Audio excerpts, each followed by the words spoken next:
being gay, being out, being queer is such a cool thing. And yes, there are tough aspects of it, but you have a community. There's so many heart-wrenching, heartbreaking stories, and those are so valid. But also there's a lot of stories of joy. Welcome to today's episode of the podcast where we're talking about joy and queer things. I was gonna ask you, when it comes to, and maybe you talked about this already, but when it comes to the term queer joy, which I have not defined, I think of just like putting two things together, queer and joy, queer joy. Yeah. What does that mean to you when you hear that, and what does it look like in your life? And if you feel like that's already been covered, that's great. But. Oh, no, I think the only thing I would add to that is a big part of queer joy for me is the way you express and feel love. And growing up in like a heteronormative society, there's sort of like this prescription. Mm-hmm. It's like you have the man and he's supposed to be chivalrous, and then the woman who follows the lead, and you know he always asks her out, or you know all those like protocols that are kind of ingrained to you as the way things should be. Right. But when it's queer, they're like no rules. So going along kind of with what I said earlier, it's you get to make up your own rules and like figure it out on your own and figure out what really works for you and your partner or partners, and define your own relationship. And I think because you're working outside of those protocols, it puts you on like more equal footing, because there are, I don't know if I should say like no expectations, but it's not like some script that you're following. I love that it encourages communication. You have to like figure out. Like there can be roles in relationships, but it's like not something that's just assumed. It's like, oh, you like doing this, and great. And I like doing this, or like And I honestly wish like straight couples would do that too. They need to. Tell me about, so like one of the focuses for this, and I love this and I'll talk about it all the time, is the concept of queer joy. Mm-hmm. I have not defined that term. I don't really know what it's supposed to mean, and so I want to know from you. When you hear the term queer joy, what does that mean to you? That like excites me when you say that. That's so interesting. When you're like queer joy, I'm like, yes, I know what that feels like. Ooh, tell me about it. I don't even know if I can put words to it of what I feel, but I would say that queer joy is like embracing your truth and happiness. It's like embracing you. And so it's like doing something because you love it and not caring what other people think. Interesting. Because like there's little things that I've noticed that I embrace more. So like growing up, I was this like little tomboy, and like I played baseball and I wanted to do Boy Scouts and all these things, which is fine. Like girls can do that too, even straight, heterosexual, like that's fine. But when I came out as gay and I was like, I own a truck and I like to build things and I do woodwork, I'm like, it's because I'm gay. And like some people hate the stereotypes, but like I love it. I love stepping into it, and I'm like, I love that I can identify. I'm like, oh, that feels so good. Like that I can identify that way and be like, heck yeah, that's who I am. Heck yeah, that's what I love. Like I love that. You step into it and just instead of seeing it a different way, it's like, no, I love that I am like that and that I feel those things. Ooh. I love that I'm so attracted to females and like what the like soft skin, like these things that I'm like, interesting. I love it, because people are like, when they come out, they're like, I can't change this, right? They're like, I couldn't change this even if I wanted to. I'm like, I wouldn't if I could. I don't want to. Yeah. I don't want to change it. I totally feel like that now. I feel like growing up, a huge portion of my life was praying for God to fix me. Mm-hmm. And now I'm like, everyone should get a chance to be gay. I'm like, love it. Try it out. It's just great. It's so funny hearing you talk too about like what you love about women. And I'm like, I am very different than that. I'm totally. Like, give me like your hairy, your brawny, your like rougher skin. The masculine. I held a guy's hand. Okay, this is weird, but my hands are so rough. They're so rough. I've gone from lifting. I've gone from lifting where I used to get calluses, and now it's like my whole hand. Yeah. And I used to be so embarrassed about holding girls' hands when I was dating women, because I'm like, sorry, you got to hold these like rock hands, and men love it. Men grab my hand and they're like, masculinity. I'm like, I should be holding a rock. I love it. But I love that. I love hearing you like talk about what you love about your identity, and I think that's a power is when you embrace your identity. You like, it's like your powers combined to create this like symphony and this this like, it's just, I love it. But what's beautiful is that you love something and find beauty in something that I don't, and I do in something that you don't, right? And so like, what is beauty? It's subjective. Yeah. And it's so cool to be okay with that I don't have to find beauty in what everybody else finds. Yes. And then it's like, okay, you can like that, but I don't. I love this, right? And it's super cool. And it's okay. Okay, a question for you. So we kind of talked about what queer joy means to you. Is there a moment, an experience, a time you could think in your life where you're like, I experienced queer joy? Like a specific moment.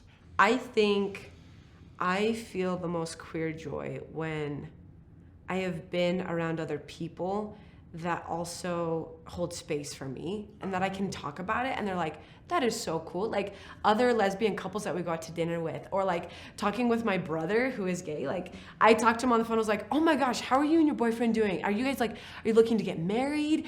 And then like he talks to me, he's like, so what about you guys? Have you thought about having kids? And like those moments where it's like beautiful that they're excited for what I love, even though it's not what they love or it's something different. It's like, that I can talk about and be excited about something that I love. Oh, I love that. That's like the holding space, the concept of like, it really does go in line with allowing you to be yourself. And I don't have to feel that with queer people. Like heterosexual people can feel that, straight people.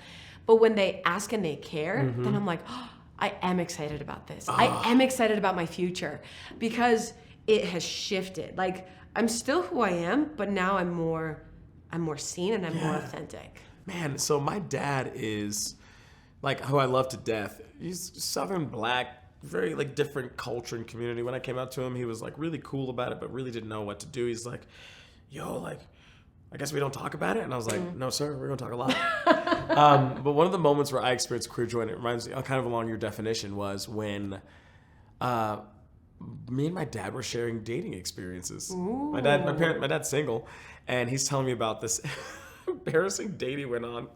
And like this embarrassing thing happened, and then I shared a date I'd been on with a guy where something embarrassing happened, and it wasn't like this is a gay story. It was like it was cool to just have this moment where I could connect with my dad with dating experiences, and I felt this like joy of like I can completely be myself. Like I can just like he's not like that's a boy. He was just like we're laughing at embarrassing things happening. I love it. I love it so much. Now I want to introduce or talk about the concept of this podcast. Yeah. Where it's like we have all these experiences, and I feel like we hear so many sad experiences, and that is okay. Yeah. There's nothing wrong with that. Yeah. If anything, I feel like some solidarity when I hear those. I'm like, yeah, like I went through something similar. I want to know about the other end of what it means to be queer. Yeah. And before we jump into that, I want to ask you, when you hear the term, and there's no definition, I didn't get this from Webster's or anything. When you hear the term queer joy, what do you think about? I think the word radical. Oh. I think the word resistance. I think queer joy in itself is something that works against everything that has been working against you. Oh. And I feel like it's not something that like you're doing with malice or like you're not doing it to purposefully make the other side angry. But like it's just something that happens naturally and something that is so beautiful, and the existence of it itself is like kind of defies everything that has been coming before it, or something. It defies like if you were to look on paper all of the like anti-queer like from the cultural sentiments to the laws, like it would seem like queer joy was supposed to be beaten out of you, but yet it exists, and yet it is beautiful, and yet it is like very prominent. And yeah, I love that, like that radical, that resilient. Yeah, it's resilient. I've never thought of queer joy as, and maybe from like the perspective of what it means to people, it's like an oxymoron or paradigm or paradox, where it's like these don't exist together. Yeah. And by virtue of putting them together, it's radical. Ooh, yeah. Okay. Yeah. At least they're like way better definitions than I could come up with. Holy cow. Wait, so it's like radical sense of joy, or this like subversive type of joy. Yeah. Have you... Yeah, what were you going to say? Oh, no, I was just agreeing, yeah. Okay, cool. Yeah. I was like, you're dropping a lot of wisdom. I want to catch every droplet. Do you feel like you've experienced that? Oh, for sure. And can you think of a time when you have? Yeah, I think So I have two really good friends. Both of them besties, love them. Wait, what are their, can I ask their names? Does that ruin the story? Don't tell me their names. No, it's okay. Yeah. I think I'm gonna omit their names. Nice. Okay. But we can give them generic names. It could be like Sandy and Paul. Okay. Oh, they're both gay. We'll go with Paul and Peter. Okay, wait. cool. Those are apostles. Should I not do that? Should I? Did you make that religious on purpose? No. They're common names too. Okay, We'll go Paul and Peter. Paul and Peter. So my friends. And just make sure people know we're not talking about Yeah. disciples of the scriptures. Yeah. In the scriptures. They were just like names that came up to my brain. I hope someone joins in now and they're like, think we are talking about the scriptures. But keep going. Okay, so my two friends, Paul and Peter, they started dating and like became official during like a really difficult time in my life. And they were both like individually just there for me. But then because we were all three good friends, I see them so often, and just like their day-to-day mundane things are so beautiful to me. Oh, like what? Like when they hold hands at Smith's.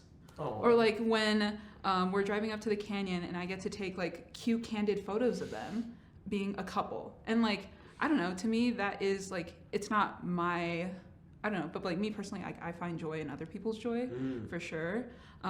So like just seeing them be in this place where they're not supposed to be together and they're not supposed to find love within each other, and then see them do it anyways, not because they like, it's a big like F you to the other side, or like, not for like any malice reason, but only because they just find it within each other. They find that love and that joy. And I'm just like, I love this. So like almost like experiencing or witnessing some of these like displays of radical resilience. And it's not like it's like a radical action. It's not like you're like running around with a flag, rainbow flag, and like a kilt and rainbows exactly painted, like, they're just like existing as humans, and by virtue of experiencing that, it's like this radical resilience. Like you can't break their soul. Exactly. Like there's something that is so beautiful to me about just the human experience, and then also for the history that like predates you to kind of work against you. So like, and then you still find that is very like your history being like your experiences, or like American history, or something? Just like history of the world in general. I guess also American history, because there's a lot of that like plays into homophobia. Right.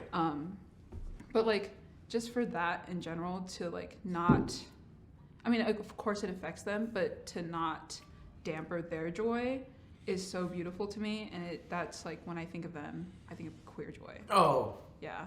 I am a big believer in the concept of, I forgot where I was going with that thought. I love it. I saw this. It sounded like and it was going to like, be, you're like, this is going to be deep. And I was like, I got nothing.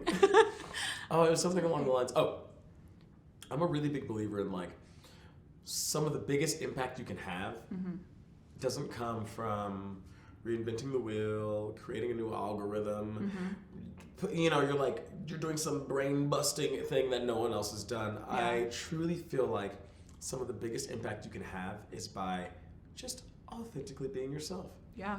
And like that will create ripples in a way that like, and that will empower you in a way that like other things just can't. Yeah. And so when I think of these examples of Peter and Paul, these beloved apostles of ours, no, but your friends Peter and Paul, like just being quietly and honestly themselves in Smith's or in the canyon, it's like, what a beautiful effect that's come in. Like, it's not requiring crazy amounts of effort besides bravery or like this resilience. Yeah. Oh, I love that. Oh, I love that so much. I guess I'm trying to think of a moment when I experienced queer joy. I'm thinking of, along those lines, I think of a moment where I hate the concept that fear controls me. So if I'm ever like feeling nervous, I'm like, no, I will buck up. Like I'm the guy that's like, if I feel like when I was younger and I'd be like, I'm scared of the dark, and I'd be like, and I will go sit in it. And I didn't really want to get there, but I was like, I will conquer these fears. And I remember I was at an ice cream shop with this guy I was dating, and I could feel people like looking at us. Ooh, yeah. And it was like, you know what I mean? Those sometimes you like feel eyes and you're like, oh. No, I know what you mean. And I got really uncomfortable with him, and I was like, no. And I turned to him and I was like, give me your hand. And he was like, what? And it was just like the most subtle, tiniest move, but it felt so dramatic. And I remember feeling very, I just felt empowered in the sense of like I felt resilient. Like I was like, no, I am capable. Yeah. I can handle what comes towards me, even if it's the tiniest action. I don't know. And like that in itself, like, is a part of joy. Like that, like empowerment and like ability to be yourself boldly. Yeah. That inspires joy for sure. Like there's, the ability to be yourself boldly. When you're, I don't know, because I've been like, ever since you were like, hey, do you want to do this? I've been thinking about more like queer joy and like those moments of joy. And I think what's important is to like allow yourselves that. Like it is like people are always going to be there, and the oppression that you face is always going to be there regardless. And I'm not saying that like you have to create a moment of joy right now. But I'll be like, yeah, I'll do something different. That was a bad idea. No, do that. I tried it, didn't work. Felt really sad. No, but like, I don't know. There's always, that sounds so silly, but like you're always gonna have haters. Yeah, no, for real. So like it's like creating a space for yourself, creating time for yourself to take those moments of like peace and relaxation and just joy and goodness is so vital for your just survival as someone who is like marginalized, whatever, in whichever way that is. So like, I don't know, I want people to experience joy and give themselves space and time to do that. And I don't know, I think you could also benefit from it because then you're like able to live longer, and I also want that. What a like empowering way to look at our experiences, because I feel like what you're saying to me is not like necessarily like joy happens and you just got to grab it and hold on to it and it's fleeting and you're just too bad if you don't feel it. It's like there are things we can do to put ourselves in positions to experience joy, and it's not to say that life isn't hard and that's gonna suck. And listen, we've both been through some stuff, right? And we don't even need to like, people go through stuff, right? But it's to say that there are things we can do to like hold that joy. It's like creating that space, creating that time, giving it that focus and that attention. Exactly. I love that. I love like the empowering aspect of that. And I really believe it. You know? And sometimes I wonder that like, and maybe this is kind of weird, but I feel like fortunate being a queer person of color, because a lot of my life growing up, I had people say and do things and treat me a certain way. They didn't know I was queer. I mean, I think, but because of the color of my skin. And it was like this chance I had to like grow in this aspect where it's like, people are not gonna what I feel like I'm entitled to, like human rights and being treated a certain way, people are gonna give it to me. Exactly. So I have to like craft that for myself. Yeah. People are gonna doubt me for no reason. They're gonna feel a certain way about me for no reason. So I have to also develop this kind of like belief in myself, or like a thicker skin. And when I came out as gay, it like, I feel like those lessons transferred really well. Where I was like, oh, people were like, how dare you? And I was like, girl, I'm black. This ain't gonna work on me. Like, I've heard this before. And some of my Caucasian counterparts, I just feel like some of my white friends, queer friends, have got hit really hard in a way that I was like, oh, I feel like I was like, this was me growing up. And like, that is such like a positive outlook on being like a queer person of color. Because it's like, it's so easy again to like look at those boxes and just be like, damn, the world's against me. Oh, it all sucks. But like, I do consider being a person of color like a blessing. Like, I do. Do you like love resonate it. with that concept? Yeah, no, heavily, because like, I don't know, it's like, what you're saying to me is nothing new. Like, oh, cool. I've been told that, just like different words. Same malice, same viciousness, but different wording. Different words. And what are you gonna do? Like, I can't be dragged down that easily, actually. Like, unfortunately for you, you're gonna have to try harder and work harder. I'm gonna give you 2 more chances to really come for me, and then you better run, because I'm gonna come for you. It's like the part of the movie where like the hero gets punched and he's like, he like smiles. You should get into acting. Like, huh? I said you should get into acting. Was that good? Yeah. Watch out. I'm gonna be the new Superman. You just gotta be cool. The 5'6" Superman. We roll. Yeah. Short kings are in these days. They really are. I do love that concept, and I thank you for sharing that. I love that like empowering aspect of like, we hold our own joy. It doesn't just happen to us. We like grab it, we bring it in, we hold it. Like, I was telling a friend, like, I like the aspect of being human where it's like you can be desperate for things. You can sweat and fight and bleed for things, and that's okay. Like, it's okay to be, like, have that desperate want for things because that's only human.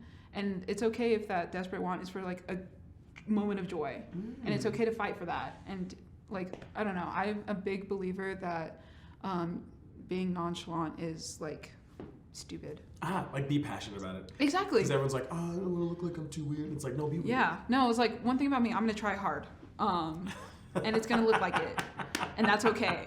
Like, literally, if you see me sometimes I do embarrass myself at work. Like, it is a moment of, like, that was embarrassing, but also I did it and I attempted. So. And I put 150% into it. Exactly. We were talking about this the other day, how we're just all in. Yeah, we're all in, people. I'm like, I don't do anything 65%. I'm like, 150%. Yeah. Like, I do, like, I'll make sourdough bread and invite neighbors over, and I'm like, I'm not doing, like, one loaf. I'm doing, like, 7 loaves, rotating system. Yeah. We got 45 toppings. Like, welcome to me. Yeah. So this podcast has been, like, one of the themes I want to explore is the joy in being queer. From, like, your perspective of me living my life, do you feel like you've seen, like, a queer joy? And I don't even know what that term means. I'm just, like, throwing out. Do you feel like... Can you have queer joy and not be queer? I don't know. What do you think? What do you think? I think I like it. Tell me more. What do you think it means to you? Like, or what does it mean to you? So to answer your first, so I have loved watching you just live life. Do you know what I'm saying? Yeah. We're just out here living life. You mean like dating and stuff or what? Just like that? Well, yeah, like dating and like learning new things and exploring your sexuality. Like, it's really cool to watch because it's not ever something we talked about before. Yeah. So, like, even when you had dated girls or tried to, like, it was very, like, a mute subject. You know, like, seriously, you weren't like, this girl's a good kisser or anything like that. Like, it was just, so, like, now we have these really good conversations and stuff. We need to be getting juicy.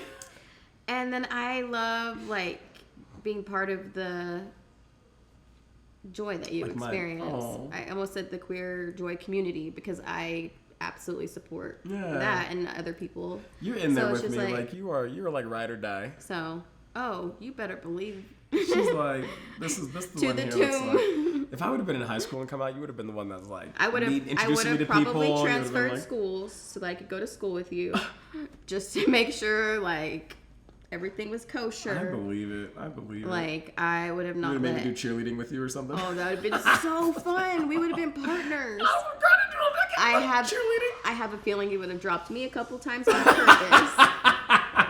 I believe that.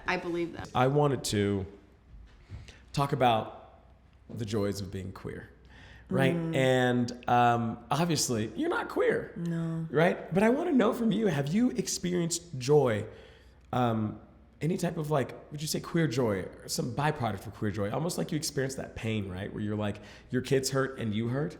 Were there moments that you were joyful about your kids or your family or your friends, their queerness? Is there moments that, like, is there? Tell me about it. Yeah. Well, one powerful one. So my daughter Faye, who came out around 14, 15, a couple years, it's just been a couple years ago. It was probably shortly before COVID. We went to the court to get her name and gender changed on her birth certificate. And the way they do it in the 4th District down here in Provo, which we were a little nervous because it's Provo, but we'd heard that this judge was very supportive and friendly and helpful. And so we went through this process, and there was a whole room full of people with all these different issues. And they saved these gender name changes to the end of that session. Okay. And so we're sitting there till the very end, and they let everyone leave, and then the judge pulls us up, and it's my daughter and her girlfriend and a couple of my other kids and her dad, my child's dad. And this judge was so good, and he said, thank you. He said, I keep this to the end because I want to have a chance to meet you, and I want to tell my kids about you because you are so brave to stand up and be who you are in this world where it's really hard to be you. And I was teary because I thought, what a beautiful moment for this little Faye who'd gone to school down in this Walden, who has really struggled being public, walking out to the store in Heber, having a job, just living her life because people don't understand and have a hard time accepting a person who is 6'3" and has a deep voice and has long hair and is a girl and is a woman, beautiful woman. And so she has struggled with that, process, which can't everyone imagine. does, I think, in that community, where they learn how to embrace how they want to look and what parts of transitioning. And so we went to this court, and this wonderful judge said these wonderful, kind things, and granted her that her desire to have a different name, to let her decide what her gender is, what her name is, and just say, you get to choose, and I honor you for it. It was a beautiful, joyful moment for all of us. Oh, I love that. It's almost like this moment in which her gender is being like affirmed. Yes. Which like her identity is being recognized in a world and a time when it was constantly being pushed back to people were treating her poorly. Her mere existence was a cause of issue for people. Wow, that's beautiful. Yeah. That's really cool. Yeah, and it did feel like queer joy, because it was like, people in high places are recognizing this, and you're able to get this thing. Where in the past, people in positions in government were taking away rights and were stopping people from choosing. That moment was really beautiful. Wow. I do want to I think this is really interesting because, like, you've experienced a lot of pain in the way the community has like treated your children, right? This isn't just affecting like queer people. This is affecting mayors of cities, family members. But I love too that like you've also been able to experience the joy that comes from them being able to find joy. And I think that's so beautiful. Yeah. Like we're all connected. Our families are connected. Like what parent doesn't want to celebrate what their kid's celebrating, Exactly. Right? Okay, queer joy. Let's talk about it. What does that mean? And I don't have a definition for the term queer joy, but like what does that mean to you? And do you feel like you've experienced that in your life? I think queer joy is just feeling like a connection to your identity of like who you are.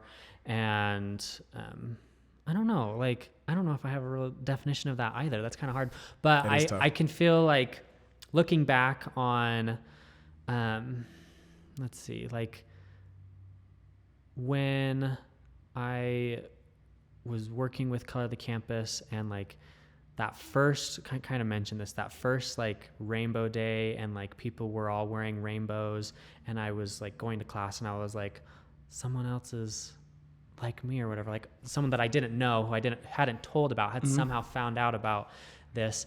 And then that first rainbow day was kind of like rainy, and there was a rainbow afterwards. Like a legit rainbow. A legit rainbow in the sky. Not like a gay student on top of a building. No.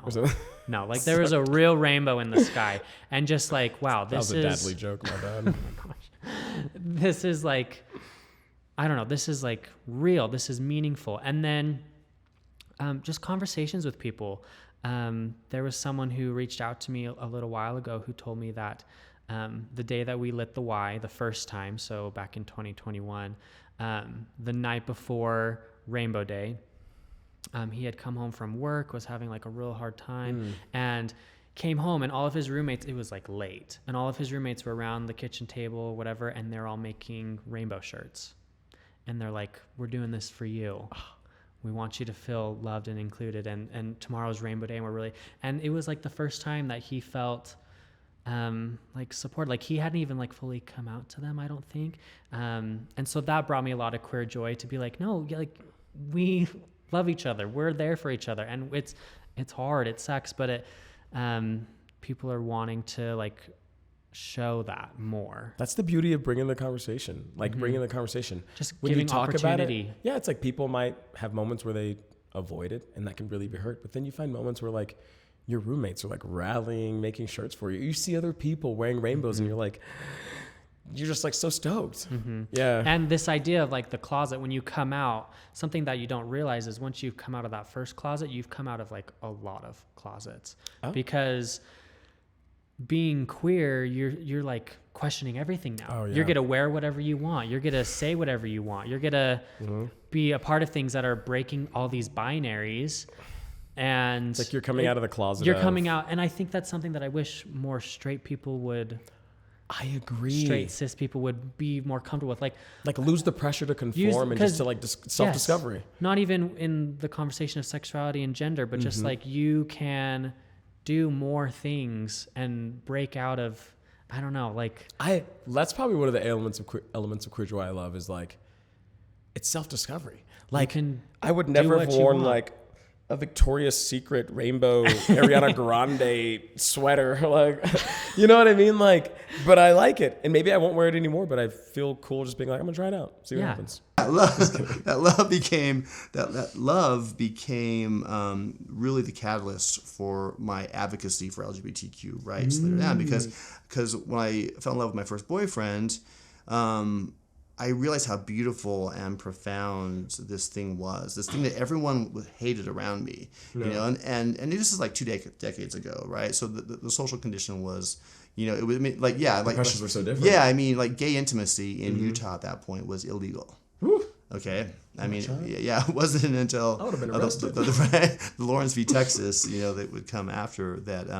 Where, you know, that this anti-sodomy laws became, you know, illegal. Gotcha. Right. And so yeah, everyone, you know, hated, sort of had this fear around queer intimacy, but when I felt it, it was so profound and so moving.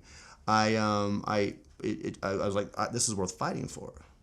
And my boyfriend at the time, he said to me something that I'd never heard before. So I'll back up a little bit and say that I had like this massive crush in college on this one boy, and it was like this huge, overwhelming, all-consuming kind of obsession almost. I love crushes. Right. I was literally just talking to someone where it's like, they like overtake you in a way that you can't. And I just like love it. Right. You figure out what their path is in college, and you find ways to sort of like intersect accidentally, you know, but then I remember this guy, one time he said to me, he said, if I could take a pill to make me straight, I would. And that was like this, and that like just like jolted me out of like my crush. It was like, the crush was like over in that instant moment. That's not what I thought. Right. It was. Yeah. But then very quickly, I met my boyfriend, and then we started spending time together. And then what he said to me, he was like, and this was like sort of disconnected conversations, but he goes, if anyone could ever give me a pill to make me straight, I would never take it, because I love being gay. Oh, interesting. And that was like this really powerful, profound moment for me. And I was like, it is great. It is cool. Like, what's great about it? You know what I mean? Because like, I want anytime you're like, this was nice, I'm like, why? What's good about it? Tell me. Well, you know, again, dropping into your body and really dropping into your soul and your heart, and really just being present there, and then just sort of authentically moving through the world in that space where you're not hiding from somebody, where you're not afraid of people's judgments of you, where you're not afraid to say your opinion, to be able to say, I think that person is hot or cute or, you know, whatever. To be able to share your likes and your fears freely without fear of being shut down is joyful. But I have one more maybe like branch that I want to hit with you. And I was telling you when we were starting, one of the focuses I want to do on this is we talk a lot about the sad and the hard things. Like, we have a lot of the negative. And I think sometimes we can relate and see ourselves in that and have, you know, be inspired that other people are going through similar things. But I worry sometimes that we don't talk enough about the joys of embracing yourself, or the joy of embracing who you are. Well, I use the term queer joy. I want to know from you, in your experiences, in your life, where have you found joy in embracing yourself? Have you found that? Oh, you know,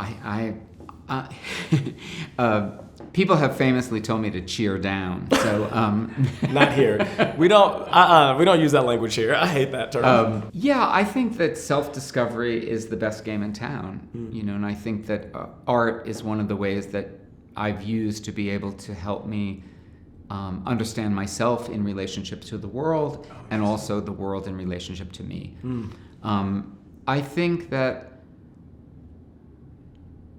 helping other people, and not in a sort of, you know, holding a hand down, but like holding a hand across, is one of the clearest ways that I know, and the fastest ways to get to joy, which is why I do it, is because it's the most joyful thing.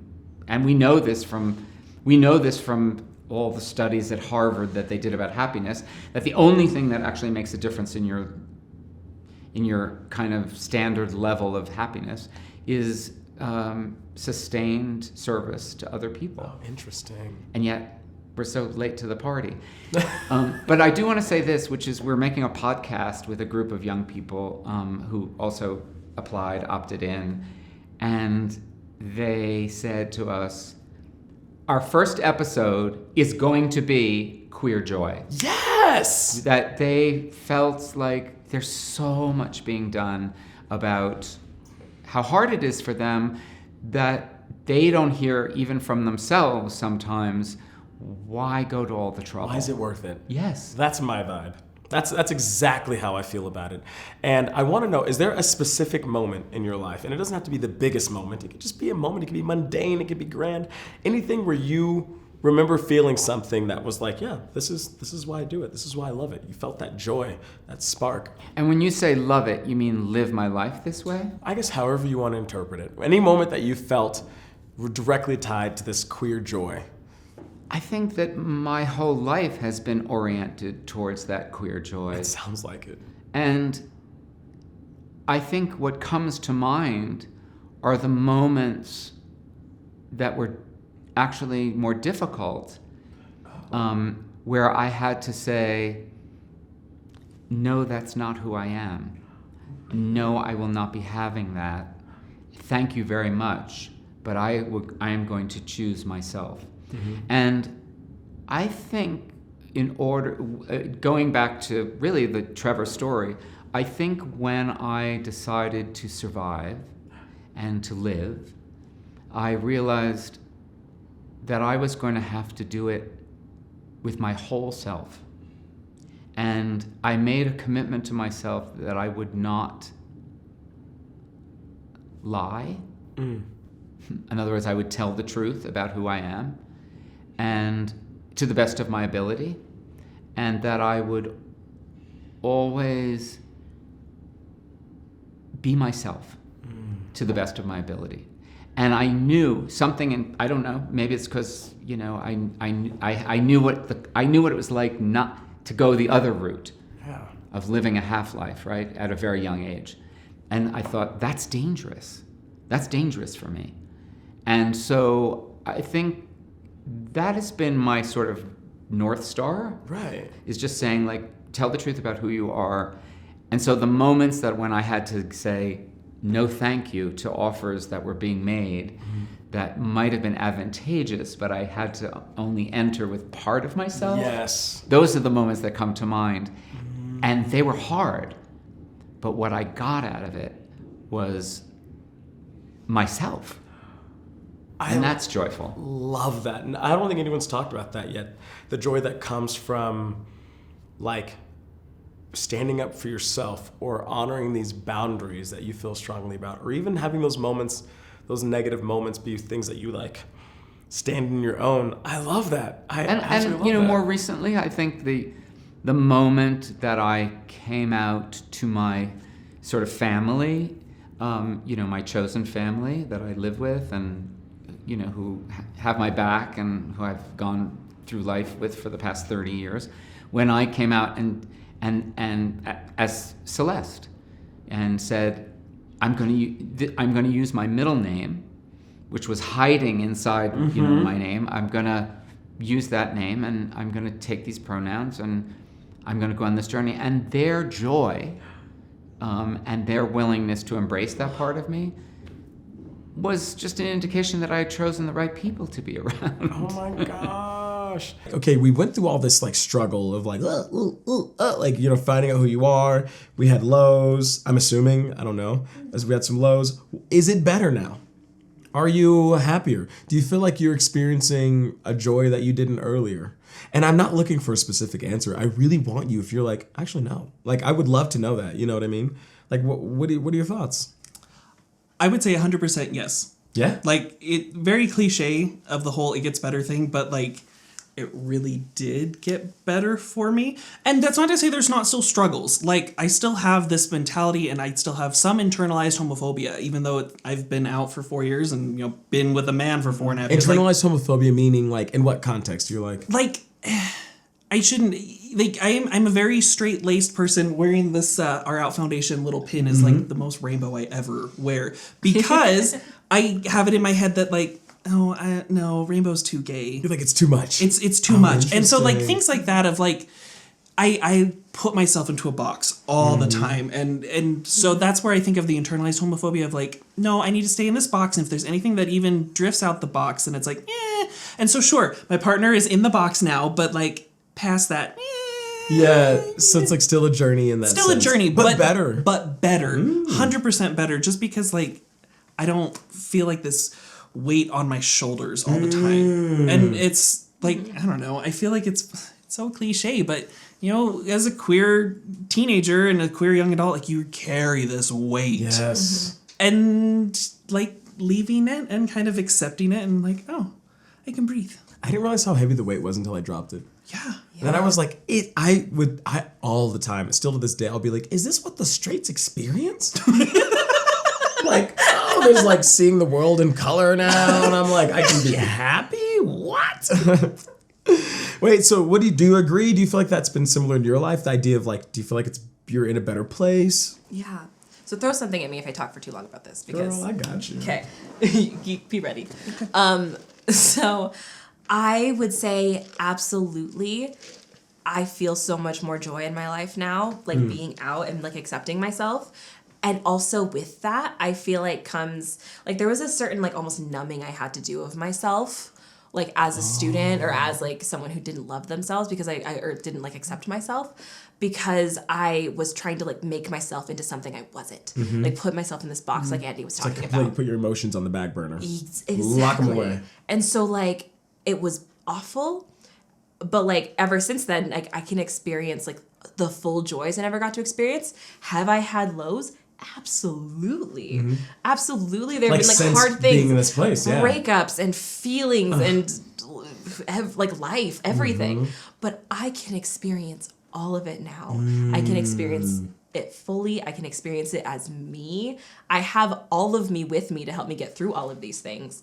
And that makes all the difference. I love it. I would rather do this any day than go back and trying to fit myself and make myself something I wasn't. That is so beautiful, because I think it's like, it does feels like sometimes it's like an extreme where it's like, don't come out, it's gonna be hard and you're gonna regret it, or come out because everything you're doing is terrible and horrible and you're gonna only be happy. And it's like, life isn't like that. You know what I mean? You have these like ups and downs, you have these joys and upsets. Question for you. When you hear the term queer joy, and I'm gonna be honest, I don't have a definition for this. So I wanna just know like a gut reaction. What do you think that means? What does that mean to you? To me, it means I can feel joy in my fullness of experience. Like I can be happy holding my girlfriend's hand walking down the street. I can be happy like putting a rainbow sticker on my Facebook profile picture. Like I can be happy like in all of these things that used to terrify me. I can be happy like reaching the limits and finding out like all of these edges and corners and spaces of who I am. I love this idea that you're like this complex, beautiful shape that you've yet to discover. And like part of discovering that is learning like the joys and the upsets. But like you got to discover it. And I don't know about you, but I feel like the more I discover this shape of myself, the more I love it. You know, like allowing myself to do that. I like that. What about you? When you hear the term queer joy, or you think about your own life, what do you think? Are you like, I don't know. What are your thoughts? You know, similar to Sabina, of just a fullness of joy. And I think as well, like a fullness of whatever joy you want. Like one thing that's interesting to me is the term queer. Like, you know, it used to be such a derogatory term, and now we've kind of taken it back as a community and owned it. Like, no, this is us. And it's kind of, from what I understand, very all-inclusive. And I think that that's a great way of describing queer joy, is it's inclusive joy. Oh, isn't that beautiful? Yeah. I like that. You did that really well. Oh, thank you. That's beautiful. I wanted a specific example of a time where you feel like you've experienced queer joy. A moment where you can like pinpoint and say, I experienced a joy, and however you want to define it is okay. I don't even want to give you a definition because I want you to in your own sense. I think about, for me, I remember driving home after a second date with this guy I ended up dating. And this beautiful, spring one came on. It's like Max Richter You know, it's Vivaldi reimagined or something. It came on and it's just like this beautiful strings was playing. And I felt like my soul was like flying. Like I felt like I was on cloud 9. I felt so good. And I was experiencing a crush. Like a crush. And I was just like, I could have sang opera in the moment. I pulled over at a park and I just like felt the sweetest feels. And I was like, this is queer joy. Like this is something that I never, ever, ever experienced. And now it's coming so powerfully and so strong. And like, you know what I mean? Like that's a moment for me where I remember I could pinpoint and be like, yes. What about y'all? One of the first moments I can remember, one of my girlfriends in high school, it was like one of the first times I like, or it was the first time I was able to like hold hands with a girl and just walk down the hallways of my high school. And we just like walked down the hallway and like she ran into a friend that I hadn't met yet of hers. And she was just like, oh, hey, like, oh, this is my girlfriend, Sabina, and like, or whatever. And like her friend was like, oh, you're so cute. And it was just like a cute little like organic moment that felt so normal. Like it wasn't about like coming out. It wasn't about like weird traumatic, like, oh, and like it's so hard to be gay. I was just like, I had a girlfriend and I was like meeting her friend and she said we were cute. And like, that was it. And it was just like while holding my girlfriend's hand just down the hallways of my high school. It was just like such a powerful moment for me where it's just like I feel so normal in this moment. Like that's beautiful where it's like the normalcy of it, like none of the like the pressures and the fears. It's like you had a moment where you could just like be, exist. Yeah. I love. You got one for us, Andy? I think so, and it's more recent actually.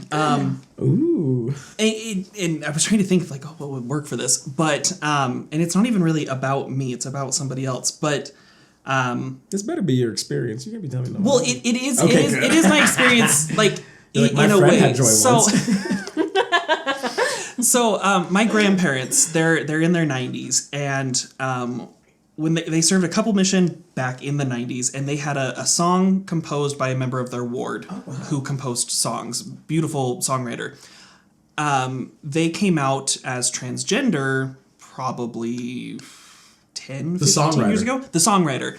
And Not your grandparents. no, not my grandparents. I was like, what a plot the songwriter. The songwriter. 90s, huh? Together. I was like, wow. Okay, That would have been something else. No, but she came out as transgender, and my grandparents had a framed piece of this composed music, and it had this woman's dead name on it for the longest time because it was before she had come out as transgender.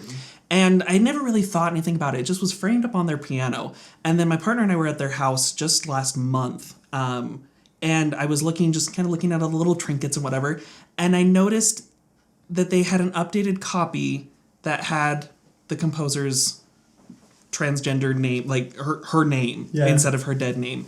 And my 90-year-old, quite conservative grandparents, it was something that just caught me by complete surprise and brought tears to my eyes because they knew this person as their dead name for years and years and years, but they came out, and I don't know when it was changed on the picture. It wasn't ever a big deal or anything, but there's now a composed sheet of music there that's framed with this woman's actual name on there. They never talked about it. They just did it quietly. Never mentioned anything. Never. I swear I've looked at that several times before and never expected to see that. And so when I did, I was like, and I had to point it out to my partner because I was like, this is so sweet.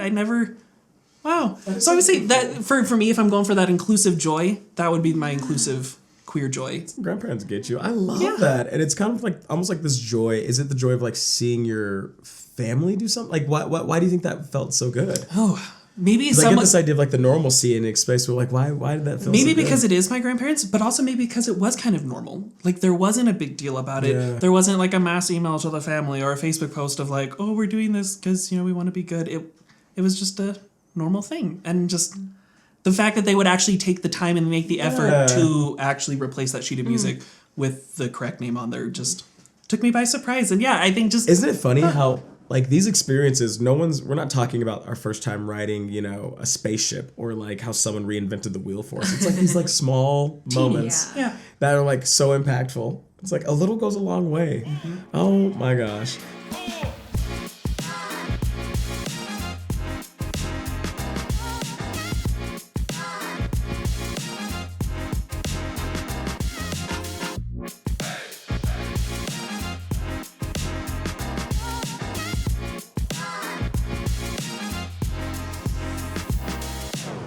don't know how to end this thing.